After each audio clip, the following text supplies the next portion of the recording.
بسم اللہ الرحمن الرحیم. اور بھی صلاۃ و تسبیح کا طریقہ سیکھ لیں. صلاۃ و تسبیح کا طریقہ کیا ہے؟ صلاۃ و تسبیح کس وقت پڑھنا افضل ہے؟ اگر صلاۃ و تسبیح کے رکوع میں یا سجدے میں تسبیحات کم یا زیادہ پڑھ لی جائے تو کیا نماز ہوگی یا نہیں؟ یہی ہماری آج کی ویڈیو کا موضوع ہوگا. محترم ناظرین، صلاۃ و تسبیح نفل نماز کی ایک قسم ہے جس میں ایک تشہد یا 2 سلام کے ساتھ 4 رکعتیں پڑھی جاتی ہیں. اس نماز کو صلاۃ و تسبیح اس لیے کہتے ہیں کیونکہ اس میں بھی کثرت تسبیح پڑھی جاتی ہے. حضرت عبداللہ عزیز بن ابی راؤد، حضرت عبداللہ بن مبارک رحمۃ اللہ علیہ جیسے عظیم محدث کے بھی ایک استاذ ہیں. وہ فرماتے ہیں جس کے جنت میں جانے کا ارادہ ہو اس کے لیے ضروری ہے کہ صلاۃ تسبیح کو مضبوطی سے پکڑے. حضرت ابو عثمان حیری رحمۃ اللہ علیہ جو کہ ایک بڑے زاہد ہیں، وہ فرماتے ہیں کہ میں نے مصیبتوں اور غموں کے ازالے کے لیے صلاۃ و تسبیح جیسی کوئی چیز نہیں دیکھی. صلاۃ و تسبیح بڑی اہم اور عظیم اجر و ثواب کی حامل نفل نماز ہے. آپ صلی اللہ علیہ وآلہ وسلم نے حضرت عباس، حضرت جعفر بن ابی طالب رضی اللہ تعالیٰ عنہما کو یہ نماز بڑی تاکید کے بعد بطور تحفہ سکھائی تھی. چنانچہ حضرت عبداللہ بن عباس رضی اللہ تعالیٰ عنہ سے روایت ہے کہ رسول اللہ صلی اللہ علیہ وآلہ وسلم نے ایک دن اپنے چچا حضرت عباس بن ابو مطلب نے سے فرمایا، اے عباس، اے میرے محترم چچا، کیا میں آپ کی خدمت میں ایک گراں کر عطیہ اور ایک قیمتی تحفہ پیش کروں؟ کیا میں آپ کو خاص بات بتاؤں؟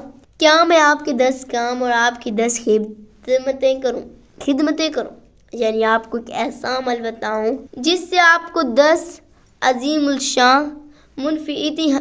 وہ ایسا عمل ہے کہ جب آپ اس کو کریں گے تو اللہ تعالیٰ آپ کے سارے گناہ معاف کر دے گا، اگلے بھی اور پچھلے بھی، پرانے بھی اور نئے بھی، بھول چوک سے ہونے والے بھی اور دانستہ ہونے والے بھی، صغیرہ بھی اور کبیرہ بھی، ڈھکے چچے بھی اور اعلانیہ ہونے والے بھی. وہ صلاۃ و تسبیح ہے. میرے چچا، اگر آپ سے ہو سکے تو روزانہ یہ نماز پڑھا کریں، اور اگر روزانہ نہ پڑھ سکے تو ہر جمعے کے دن پڑھ لیا کریں، اور اگر آپ یہ بھی نہ کر سکے تو سال میں 1 دفعہ پڑھ لیا کریں، اور اگر یہ بھی نہ ہو سکے تو کم از کم زندگی میں 1 بار پڑھ لیں. اس لیے سال بھر وقتا فوقتا اس کو پڑھنے اور پڑھتے رہنے کی کوشش کرنی چاہیے.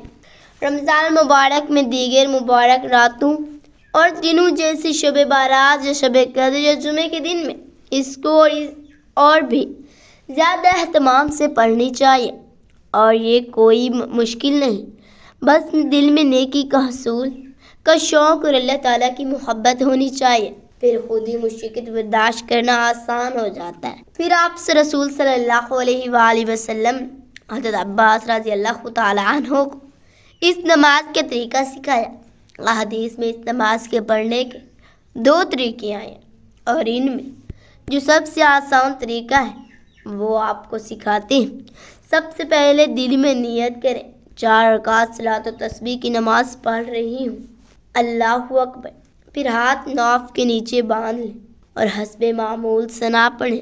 ثنا یہ کہ سبحانک اللہم پڑھیں، ولا الہ غیرک تک، اور اس کے بعد 15 مرتبہ یہ تسبیح پڑھیں، سبحان اللہ والحمد للہ ولا الہ الا اللہ واللہ اکبر. پھر اعوذ باللہ، بسم اللہ پڑھیں.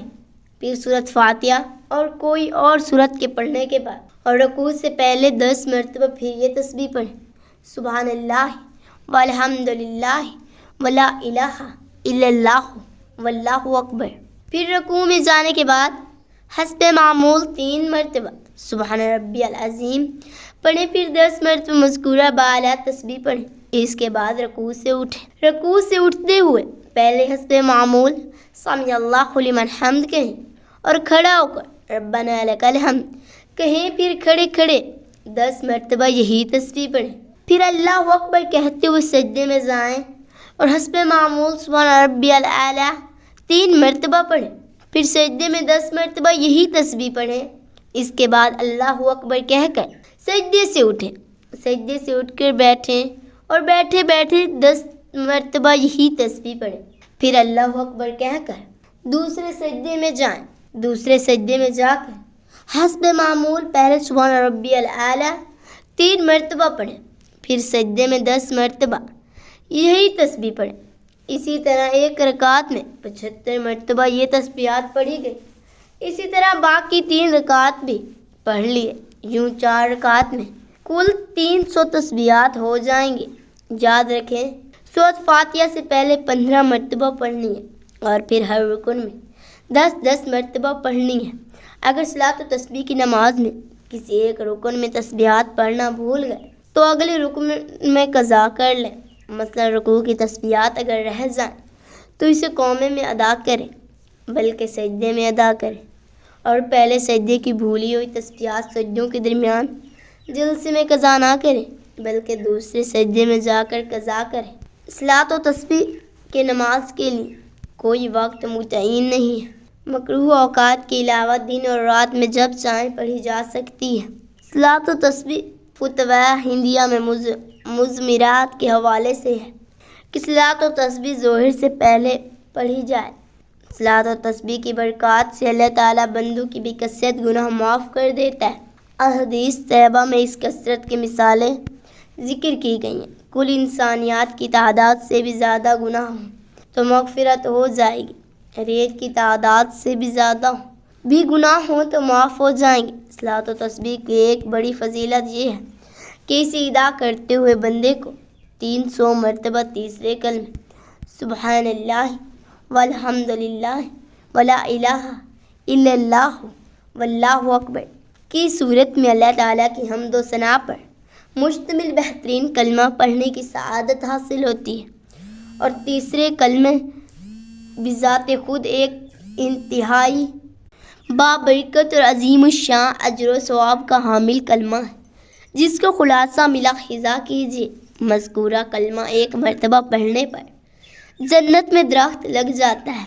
یہ کلمہ اللہ تعالیٰ کے نزدیک سب سے محبوب کلمہ ہے۔ جنت کی ایک چیل میدان ہے اور مذکورہ کلمہ جنت کے لیے پودے ہیں۔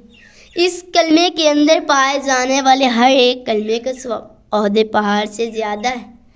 اللہ تعالیٰ سے دعا ہے کہ اللہ پاک ہم سے راضی ہو جائے اور اس نماز کو پڑھنے کی توفیق عطا فرمائے۔ آمین یا رب العالمین۔ ناظرین کمنٹ باکس میں اللہ تعالیٰ کے 99 ناموں میں سے ایک نام ضرور ٹائپ کریں۔ شکریہ۔